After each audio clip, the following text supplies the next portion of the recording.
आशा करता हूँ आप सब बहुत अच्छे होंगे। मेरा नाम है सिद्धांत अग्निहोत्री। स्टडी ग्लोस पे आपका बहुत बहुत स्वागत है। बहुत ही इंस्पायरिंग स्टोरी है दोस्तों, बहुत ही ज़्यादा। मुझे लगता है कि ये स्टोरी आपके साथ शेयर करनी चाहिए। ये है पूजा तोमर। टाइम्स ऑफ इंडिया में एक आर्टिकल छपा है, उन्होंने एक इंटरव्यू दिया है, तो उन्होंने बताया है। पता है ये कौन है? ये हैं यूएफसी चैंपियन, पहली इंडियन है जिन्होंने यूएफसी फाइट जीती है, पूजा तोमर। और इन्होंने कुछ ऐसा बताया है जिससे आप लोग बहुत इंस्पायर होंगे। तो चलिए आगे बढ़ते हैं। बता दूं कि हमारा थंबनेल बनाने का कोर्स लाइव है। आपको कोई एडवांस टूल की ज़रूरत नहीं है। 200 रुपये का कोर्स है। हम आपको बताएंगे थंबनेल कैसे बनाते हैं। निखिल सर बताएंगे आपको। तो ये टोटल 9 मॉड्यूल्स है। कोर्स को आप अवेल कर सकते हैं। तो पूजा तोमर जो हैं वो एक बहुत ही छोटे से गांव उत्तर प्रदेश के बुधाना डिस्ट्रिक्ट की रहने वाली हैं। अब देखिए, जब ये गांव लौटी तो हर कोई इनको माला पहना रहा है, इनका स्वागत कर रहा है। पूजा तोमर रातों रात एक रानी बन गई हैं। आप समझ रहे हो?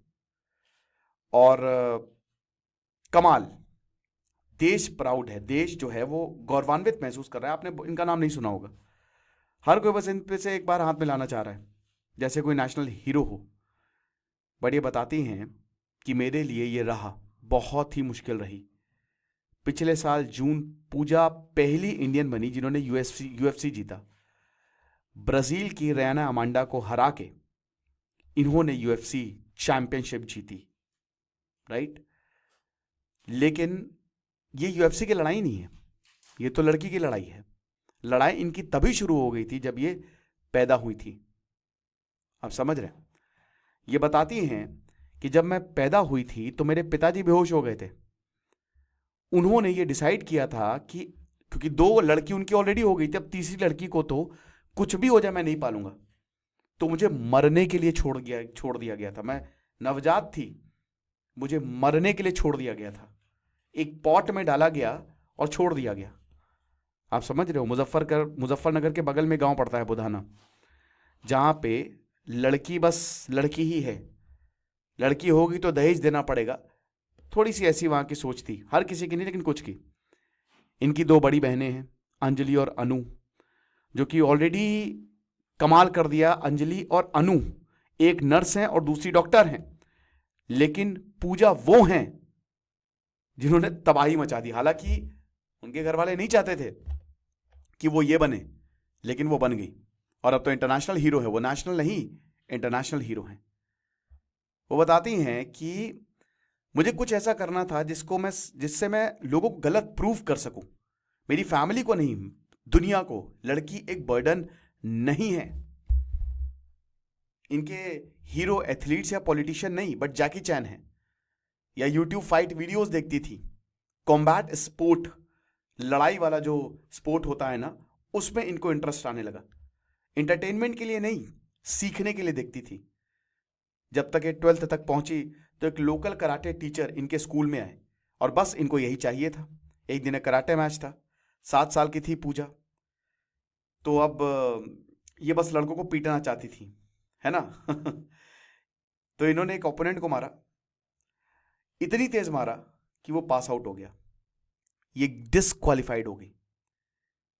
बताती है, उन्होंने मुझे बताया कि ये स्पोर्ट तुम्हारा नहीं है, कुछ और करो। और वो हंसती हैं। लेकिन ये एक पिक्चर की तरह है, जैसे जैकी चैन की मूवी। मुझे बस पता था कि लड़ना कैसे है, मुझे बस लड़कों को मारना था। बट मुझे रियलाइज हुआ कि एक प्रॉपर स्पोर्ट है। मुजफ्फरनगर थोड़ा सा कंजर्वेटिव एरिया है, आपको पता है।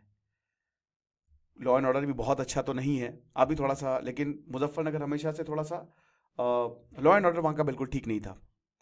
गुंडई काफी ज्यादा थी। तो पूजा को क्या चाहिए था? आजादी। कराटे से ज्यादा उनको आजादी चाहिए थी। और उनका रियल ब्रेक आया वुशु से, एक मार्शल आर्ट जो कि ग्रेस और कॉम्बैट को कंबाइन करता है। इनके चाचा जी ने इनकी हेल्प की और उसके बाद ये sports authority of India Bhopal में गई। 5 साल के लिए इन्होंने वुशु सीखा, क्योंकि कराटे सीख रही थी और काफी ज्यादा टैलेंटेड थी।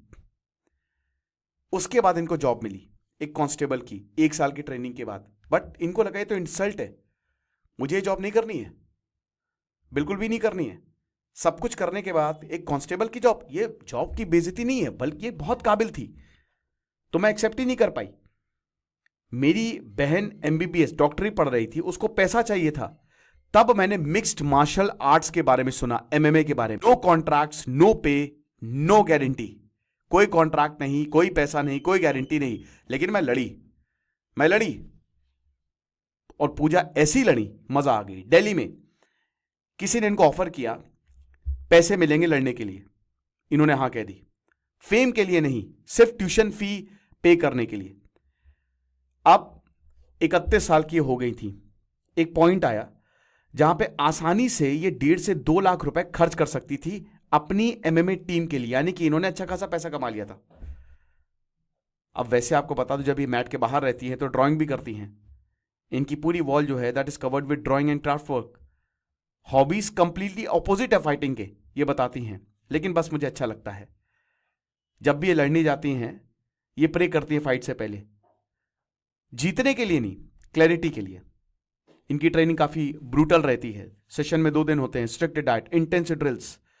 कभी ट्रेनिंग इतनी हार्ड होती है, बताती हैं कि मैं सो नहीं पाती, लेकिन मुझे पता है मुझे क्या चाहिए। इनके कोच है माइक, इनको ट्रेनिंग में काफी ज्यादा हेल्प की।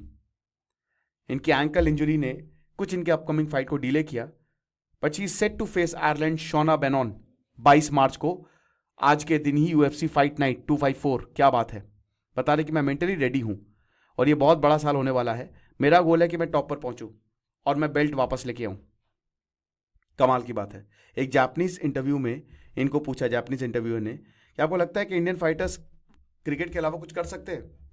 तो वो मुझे लगा, मैं मुस्कुराई और मैंने कहा कि मैं यही दिखाना चाहती हूं कि भारत क्रिकेट के अलावा बहुत कुछ कर सकता है।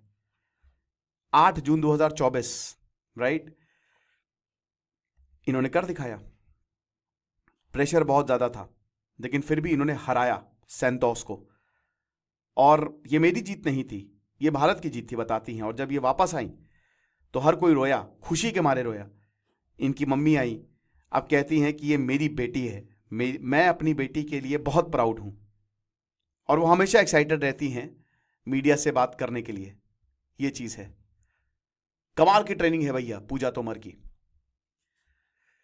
तो ये भैया इनसे मैच है शैनॉन, ये अभी आज के दिन ही मैच है, ठीक है, आपको बता दूं। लेकिन पूजा एक उनको कसक रही है, क्योंकि वो अपने पिता को कभी कुछ प्रूफ नहीं कर पाई।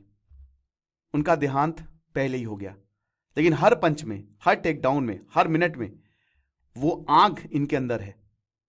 जैसे जैसे मैं बड़ी होती जाती हूँ, मेरी मम्मी बोलती हैं कि जब मैं पैदा हुई थी मेरे पिताजी बेहोश हो गए थे, उन्होंने मुझे छोड़ दिया था मरने के लिए, क्योंकि उनको एक और लड़की नहीं चाहिए थी। लेकिन तब मैं रोई, मेरी मॉम ने मुझे पाला है, पोसा है, और उन्होंने कहा कि ना, मैं तुमको बचाऊंगी। तो मैं हमेशा से वो पेन अपने अंदर रखती हूँ। मैंने कभी नहीं सोचा था कि मेरे पिताजी मरेंगे, लेकिन मैं हमेशा ये बताना चाहती हूँ कि एक लड़की आपको बेहोश कर सकती है, लेकिन आप खुशी से भी बेहोश हो सकते हैं। एक लड़की आपको इतनी खुशी दे सकती है, वो बहुत कुछ कर सकती है। इनकी फाइट आप देख सकते हैं आज 22, लेकिन थोड़ा सा शायद मैं ये लेक्चर अपलोड करूंगा, but Sony Sports 10 HD Sony पे बेसिकली लाइव आएगा। तो कमाल की कहानी, इंस्पायरिंग कहानी। लड़कों से ज्यादा लड़के ख्याल रखती है मेरे भाई, माँ बाप का, हमेशा याद रखिएगा। खुश रहिए, पढ़ते रहिए। दिस इज सिद्धांत अग्निहोत्री साइनिंग ऑफ। और जो हमारा थंबनेल का कोर्स है उसको आप अवेल कर सकते हैं। Thank you so much.